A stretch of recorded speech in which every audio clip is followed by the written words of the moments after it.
Magandang araw, gagawa na naman ako ng video. So, tong video na to is about sa black pill. So, pag na black pill ka, feeling ko karamihan ng tao maba-black pill rin sooner or later. Kasi nalalaman na nila na karamihan naman talaga ng babae ay pogi gusto. Or magsisettle sa normie na ah, may pera or status. Yun lang naman talaga yung either alpha seed ka or beta needs. Alpha fuck, beta box. Yun lang naman talaga eh. So pag napili ka ng babae is i-assess mo na lang sarili mo kung saan ka magfo-fall dun sa dalawa. Kung ikaw ang laging nag-e-effort tapos ikaw nagbibigay ng investment, mas maraming investment in terms of money, monetary, ibig sabihin beta box ka. Kung ikaw lagi taya, tapos ikaw lagi nagpro-provide, beta box ka. Kung hindi hati, ganun. Pagka alpha ka naman, alpha seed. Usually kasi na alpha seed, hindi naman talaga nagtatagal yan kasi alam nila yung game na kaya naman sila napili dahil dun sa itsura nila. Tapos sooner or later din, ang mangyayari is i-betafication din sila. Pero, yung mga pogi kasi na hindi naman artista, alam ko mga nakukuha rin nila, hindi naman din kasing level nila eh. Kasi nga, ang mga Stacy na babae is, ang pinipili rin nila is yung parang chad din sila mag-isip eh. Pinipili nila yung mas may pakinabang tsaka submissive sa kanila.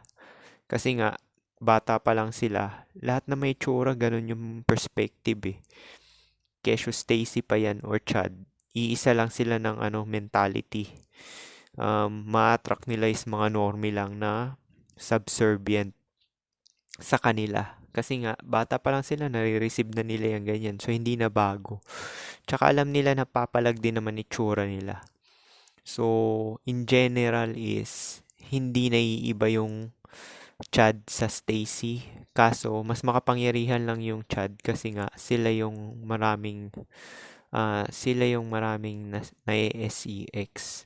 Yung Stacy kasi, hanggat maaari, ayaw niya rin magparami ng na-SEX kasi bababa yung value niya. Which is, alam naman din niya yun. Kaya, magsisettle na lang siya sa normie na beta box. Yung Stacy yun na karamihan ganun eh.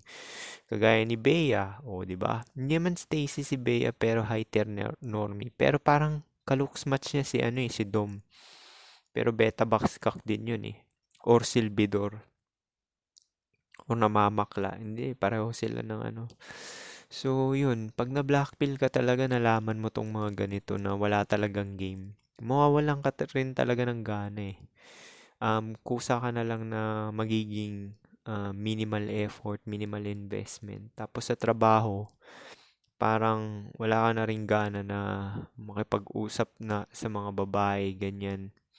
Kasi alam mo naman na pagka kumausap ka kasi ng babae sa trabaho is gagamitin ka lang kung normie ka or below average. Gagamitin ka lang talaga ng mga favor, ganyan. Gawin mo to, paggawa naman, favor naman, o patulong naman, puro ganyan. Mas maigi na yung i-distance mo yung isa. Kasi sa red pill, sinasabi nila social circle, di ba? Kaso pag ginawa mo sa trabaho yan, i-take advantage ka ng mga babae kasi nga mababa tingin nila sa'yo. Which is yun naman talaga pagka lalaki ka, mababa talaga tingin ng mga babae. Karamihan, kahit nga chad eh, kahit yung mga pogi, mababa pa rin tingin ng mga babae kasi nga binibetafication pa rin ng mga babae yun. Kagaya ko, 'di ba, yung mga na-attract ko naman, mga below pa sa akin, pero binibetafication pa rin nila ako tapos sabay sila pa yung mga ano. Kaya nga parang yun din yung point of view ng mga pogi, kaya nawawalan sila ng gana.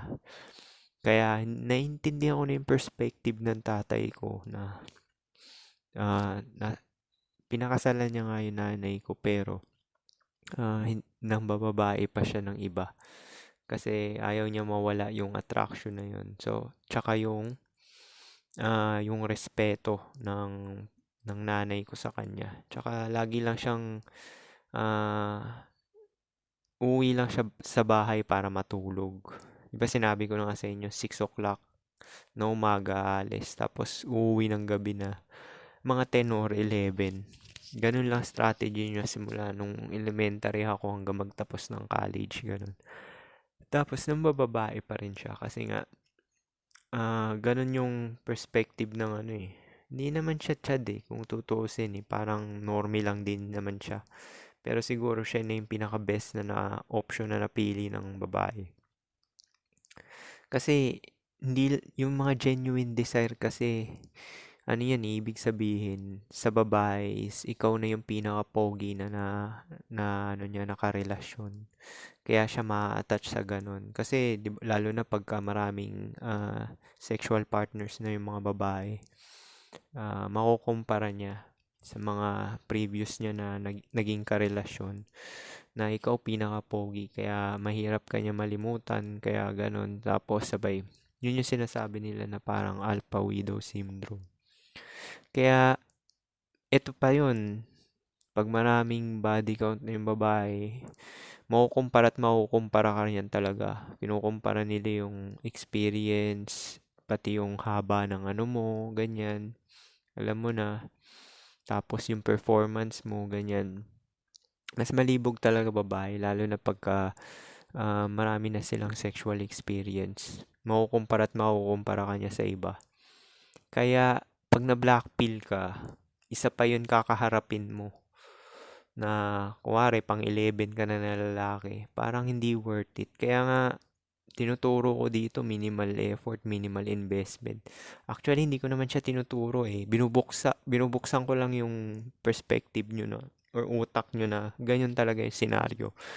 Kasi, di ba sinabi ko na nga sa inyo, 37 na ako, pero yung body count ko, katumbas lang siya ng 20 anyos hanggang 25. 10 years yung agwat, ganun yung experience nila. Tapos kung may mga lalaki na virgin pa hanggang 35, tapos first time na experience niya, mabilis siya mauto ng babae na maraming experience. Hindi niya alam yung paano mag-assess ng babae kung karapat dapat ba to. Kaya nga, yung mga, meron akong kawork na ganun eh, na parang yung first girlfriend niya, yun na yung pinakasalan niya talaga. Pero yung babae, mara, maraming naging past. Siguro pang-apat siya or ano. So parang lugi ka in terms. Tapos syempre hypergamous pa yan. Dahil pag matanda na yung babae, looks pa rin naman yung uunahin kung pasado ka sa threshold niya. Tsaka attracted siya sa'yo. Kasi hindi ka naman niya bibigyan ng SEX kung hindi siya attracted sa'yo. Nalaman ko rin yan eh sa KFWB ko.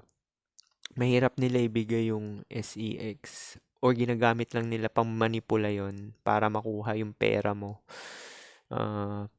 Pero hindi kanya bibigyan ng consistent. Parang i-hold niya yung mga ganon. So, yun yung napansin ko na ano. So, kawawa talaga yung mga 30 anyos na lalaki na wala pang karanasan kasi nga mabilis sila mauto ng babae na mas marami ng experience. Kuwari, 25, 'di ba sinabi ko na 'yan? Ang katumbas ng edad ko na experience to, experience yung 20 anyos tsaka 25. 'Di ba lugi? Lugi, 'di ba? Tapos, paano kung wala ka pang experience? Kuwari, kasing edad kita, wala kang experience talaga. As in, zero girlfriend or zero sexual partner. Talagang hindi mo alam yung game na inuuto ka pala. Kasi may mga signs yan eh. Tawag nila doon mga red flags. Kuwari, may mga tattoo. Di ba sabi nila ganun. Yung ka-LDR ko may tattoo yun. Tapos sabay, yung, yung mataas yung body count. Isa pa yan. Tapos, matataba. Yung mga insecure, mga pangit, ganyan. Tapos, yung mababa pinag-aralan. Tapos, may daddy issues. Di ba yung mga daddy issues? Di ba yung parang sa pamilya, hindi nire-respeto yung tatay. Ibig sabihin, yung tatay is Ang treatment ng parents tsaka anak is beta box. So, pagka ganun, dapat alamin nyo rin yun. Nalaman ko rin din yun eh. Kasi nga, di ba sabi ko sa inyo, kung ano ka, yun yung ma-attract mo. So far naman, yung mga na-attract ko is buo yung pamilya nila na dun mo na lang malalaman. Kaso, neto ko lang lately na tuklasan yung mga daddy issues na ganyan. Malaking factor din pala yan. Kasi kung paano tinatrato yung nanay ng nanay mo yung tatay mo, is walang respeto, yung parang ganyan. Ganon din yung mangyayari sa'yo. Ganon din yung gagawin nung babae sa'yo. Kasi nakikita niya sa nanay niya yun na ganon yung trato nung sa eh. So, isa pa yan, red flag yan. So, ano pa ba mga yan, yung mga hypergamos, yung mga nag-aaral. Siyempre, yung mga nag-aaral, ang target niyan, kaya nga sila nag-aaral, 'di ba? Gusto nila pumera kasi gusto nila na ma-attract na lalaki is mapera rin. Mas mapera pa sa kanila. Kaya nga maraming gusto magdoktor na babae kasi nga sa pagiging doktor, mas maraming pera yung mga lalaki. So, isa pa yan. Yung mga matataas yung IQ na babae. Maganda yung normal lang yung IQ. Hindi naman yun super baba na ang IQ kasi squatter naman ugali nun. So, mahirap talaga pagka ganun. Kaya nga sa lahat ng mga naging exes ko, hindi sila gaano tumatagal kasi hindi nagwo-work talaga eh. Una pa lang yan looks, 'di ba? Looks naman talaga yung pang-hook eh. Tapos pangalawa na diyan yung ugali, tsaka yung nyo, connection. Ibig sabihin yung chemistry nyo, yung chemistry, which is dinidikta ng babae. Kasi kung hindi siya ganong submissive sa'yo is, ibig sabihin, hindi ka niya ganon kagusto. Kasi pagka gustong gusto ka ng babae, kahit na hindi siya marunong magluto, magluluto siya. Aaralin niya yan. Kasi gagawin niya, ikaw yung buhay niya. Yun yung yun yung submissiveness ng babae. Tapos, kuwari, hindi naman niya ginagawa dati na sinusundo ka. Ikaw yung susunduin, siya mag-e-effort pupunta sa malapit sa lugar mo. Or, kung sa dati niya sa mga karelasyon, hindi siya nanlilibre, tapos biglang nagbago siya, nanlilibre siya sa'yo. Ibig sabihin, yun yung genuine desire. Tsaka lagi kanyang pinagbibigyan, hindi kanya tinatanggihan sa, alam mo na, sa SEX. Yun yung genuine desire, kahit araw-araw pa yan. So, yan yung mga kakaharapin ng mga 30 anyos na or mga 35 na lalaki na wala pang karanasan. Tapos, ganun-ganun na lang. Yung una nilang naging karelasyon is papakasalan na nila agad. Okay yun kung virgin pa yung babae. Ibig sabihin, pakasalan mo, kuwari 35 ka na, tapos sabay, meron ka nakaging girlfriend, wala pa siyang karanasan na naging exes. Okay yun. Okay yun okay yun. Pero, may red flags pa rin tayo na sinasabi na yun nga, yung mga daddy issues, mga ganyan. Kasi nga, ganun din ang tatrato niya sa'yo. Yun yung isa pang red flag na lately ko lang din nalaman. Tsaka kung siya sa broken family. Kuwari yung babae is pinalaki lang ng single mother. So mangyayari is ganun din yung yung mangyayari dun sa babae kasi nga meron siyang mga traumas or issues na napasa sa kanya na na-adapt niya. Kuwari yung ugali pangit, magaspang na ugali. So ma-adapt niya yun. Yung babae magiging ganun, magaspang din yung ugali. Kaya pa sinasabi ko sa inyo pag na-blackpill ka, medyo mawawalan ka ng gana kasi nga hindi ka na gaano mag-i-effort. Although, papanatiliin mo pa rin yung itsura mo kasi alam mo na sa trabaho, mga ganyan, sa mga business deals, sa respeto ng tao. Pero dun sa relationship na side, hindi ka na ganong mag-i-effort tsaka hindi ka na ganong uhaw kasi nga na blackpill ka na eh. Ganun na rin yung ano ko eh. Kasi sa red pill meron pang ano eh. Sinasabi nila high value man eh. Yung high value man naman, beta box naman talaga yan eh. Kung hindi pogi yan eh. Dun din ano yan eh. Mapapabilang eh. So yung sa red pill, yung iba, nagse-self-improve sila para sa ano, para maka-attract pa rin. Sa black pill rin naman ganun. Pero sa black pill kasi is wala ka ng pakialam. Kasi alam mo na yung looks mo ang personality, yung looks mo yung game, yung looks mo yung ano, yung looks mo yung parang strategy. Which is totoo naman talaga. Kasi nga, 'di ba sinabi ko, ang ball lagi nasa babae. So, syempre pagka yung babae, na-attract siya sa ano, sa pangit. Ang treatment niya is pangit din. Kasi siya nang ibabaw eh. Kuwari, norming babae na-attract sa pangit. Ang treatment niya sa pangit, pangit. O kung yung normie na babae na-attract sa normie, ang treatment niya doon, normie lang din. Eh kung yung normie na babae na-attract sa pogi, anong treatment niya doon sa pogi? Superior. 'Di ba? Ganun lang naman yun eh. Ang treatment talaga is base sa itsura mo. Yun kasi ang ano eh, hindi sinasabi sa mga manosphere ba yan? Mga red pill, blue pill, or kung ano-ano pang pills na yan. Hindi nila sinasabi yung treatment. Yung treatment. Oo nga, high value man ka. Ang treatment sa'yo is normal lang naman. Kasi nga, may pera ka na provide. Pero, pag in-stop mo yan, kuwari, papabili ng bag sa'yo, ganyan, yung kung ano-ano, bata pa to 18 to 25. Ang magagawa mo lang na magkaroon ka ng kapangyarihan na mayaman ka is tumanda na yung babae, nasa 30 na. Pero kung papalag pa yung ano niya, yung youth niya, iiwang ka niyan. Kuwari, ayaw mo magbigay ng bag, ayaw mo magbigay ng sustento, iiwan ka niyan kasi nasa prime pa siya eh. Malaki pa ulo niyan. Nagkakaroon lang naman sila ng ipipanipis pagka mga 26 na sila eh. Kasi, alam mo na, yung biology rin kasi nagmamadali yan. Yung biological urge, yun yung biological urge na mag-reproduce. Kaya nga yung mga artista kahit na 30 na sila, nagpapa-freeze sila ng mga eggs nila. Kasi alam na nila yung foreseeable na mangyayari sa future. Which is, mag-end up sila ng single kung hindi sila makatali ng lalaki na alpha seed, or hindi sila makatali ng beta box. Kasi yung mga beta box din, nagkakaroon din naman sila ng power eh. Pagka medyo tumatanda na yung babae.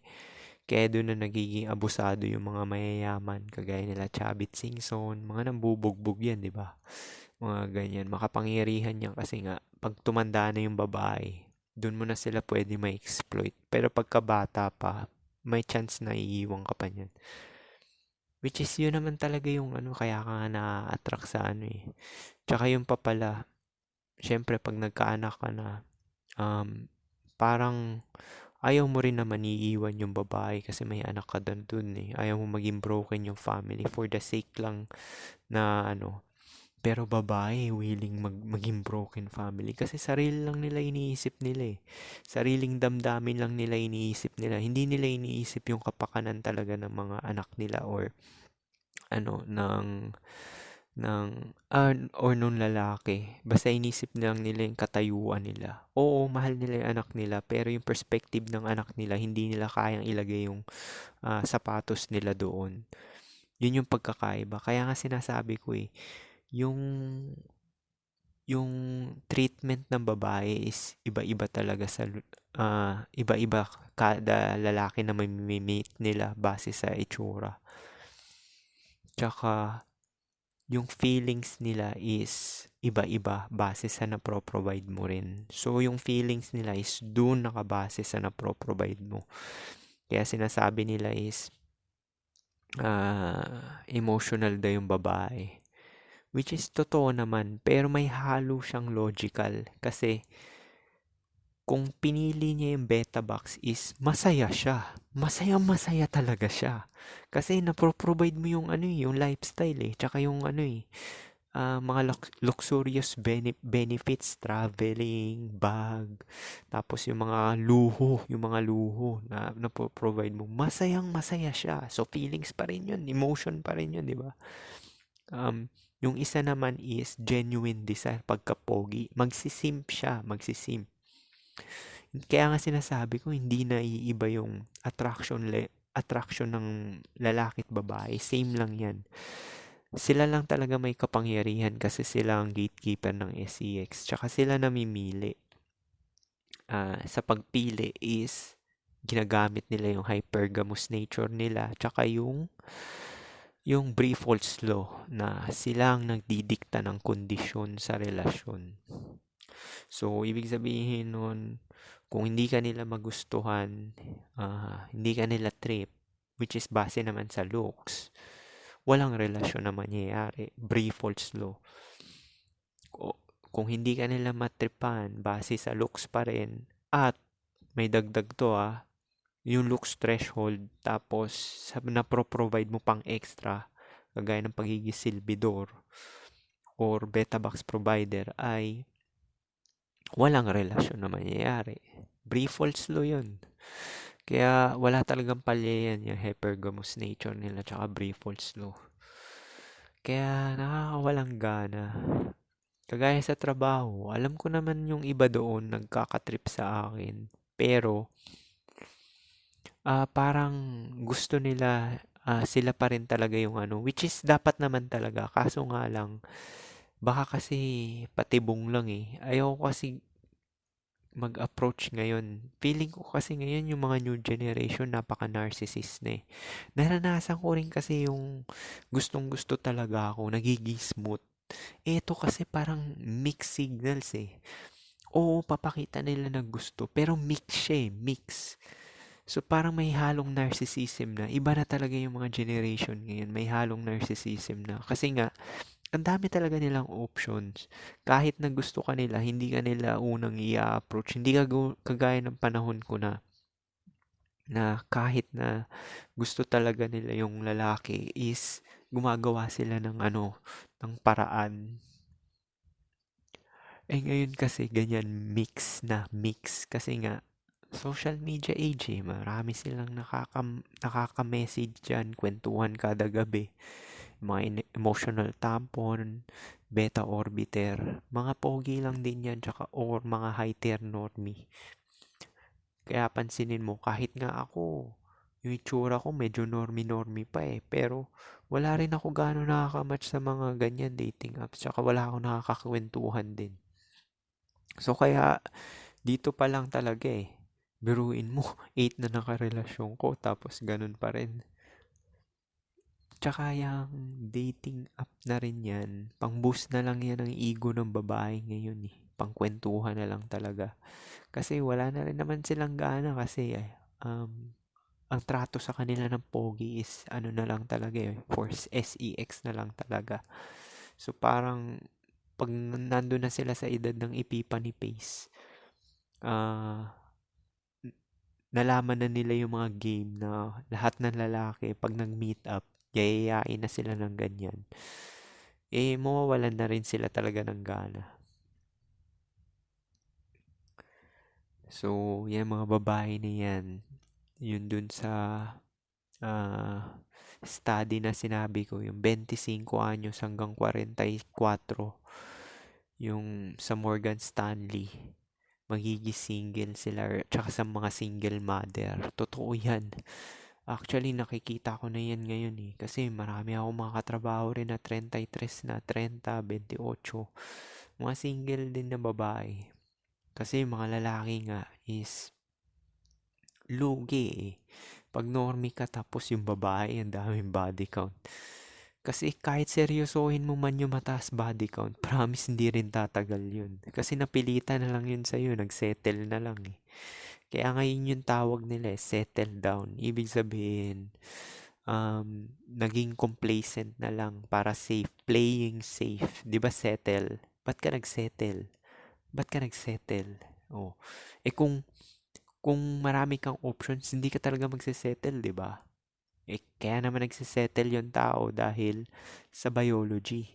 Dahil may span lang talaga yung biological clock ng babae. Kaya nagsesettle sila. Lalaki naman is sa age pill, tsaka sa looks. Pag nag-depreciate din yung looks ng lalaki na panot, magsesettle na rin siya hanggat maaari. Lalo na pag alam niya sa sarili niya na normie lang siya or pangit siya. At yung genetic niya, which is makikita niya sa lolo't lolo niya, lolo, tatay, na mapapanot, tapos mabilis mag-age. Talaga magmamadali din talaga yung lalaki na yun. Kaya nga yung mga pangit, di ba, nambubuntis agad yan. Nambubuntis agad yan, promise. So, paano? Yan lang siguro. 25. So, yun. Peace.